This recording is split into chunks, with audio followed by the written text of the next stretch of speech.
You mentioned oils, and there's, I think, two very popular ones that people are now thinking are healthy, and olive oil is one that people have thought for many years is healthy. The new one on the block is coconut oil. Can you talk about both of those and what you think? Yeah, well, the olive oil thing came into being because of the Mediterranean diet, right? And very interesting, there was just an article published, I think 6 weeks ago in the Wall Street Journal that talked about this a lot. I forget the name of the doctor that did the research that showed that the Mediterranean diet provides less heart disease and greater lifespans, right?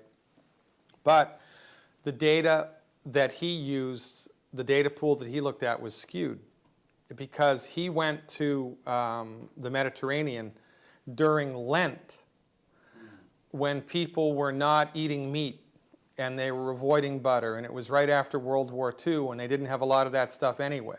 So they were kind of living on a subsistence diet. And the data pool that he examined had a built-in bias, and it wasn't as good of a data pool as he said that it was. And yet, by gathering half truths and half information, basically the intention of which was to support his claim, right, that oil is good for you. And I don't know why he had that agenda, but there had to be something going on there. The horse was out of the barn, the cat was out of the bag, and then it became reality by consensus, right? When, in point of fact, the longest lived people in the Mediterranean at that point in time were an indigenous people in the middle of the island of Sardinia. And their life expectancy was statistically significantly higher than anybody else in the Mediterranean. And the only difference between them and everybody else was they hated olive oil. They didn't use it. They lived on lamb and root vegetables, right? And some fruits and nuts. They had no oil, and they used milk and butter and lard. They didn't use olive oil. And by avoiding olive oil, they lived an extra 5 years.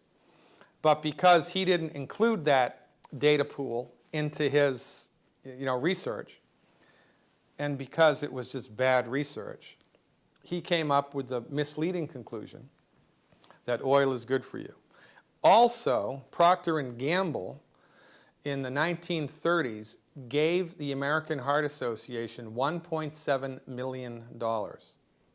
And in return, the American Heart Association, which at that point in time was a struggling professional organization, now they're $1.7 billion richer, and in return for the $1.7 million, the American Heart Association's job was to say that Crisco is healthy and that butter and animal fats are not. Why? Because Procter & Gamble sold Crisco, which originally was intended as an automobile lubricant, right? So now all of a sudden, millions of Americans are throwing their butter away, throwing their lard away because of faulty research that nobody questioned. And this is one of my other pet peeves with the medical profession. You know, the stuff that I talk about with medical nutrition is academic. It's science-based, clinically verified. It's academic.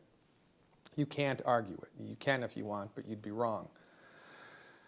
When it comes to things like, is oil good or is oil bad? Is margarine good or is margarine bad? The MDs do not bring to bear intellectual scrutiny to the research. They don't. They just go along in lockstep with whatever their colleagues say. They don't question it. It's bad science. It's intellectual cowardice because nobody wants to step outside of the box. Nobody in MD land wants to question authority because if they do, they're going to lose their license. And this is a big problem. The people that are supposed to have our backs with objectified assessment of the research have failed us over and over and over and over again. And we give them a pass. And it's a gigantic problem. So, to answer the original question, the stuff about oil and the stuff about butter has entered into collective consciousness because of bad science, which was then parlayed in by the food industry into reality by consensus. And then once it was reality by consensus, nobody questioned the original research. So the MDs, again, through default, let us down. And we've suffered. If you have a relative that suffered coronary artery disease, it's Procter & Gamble's fault.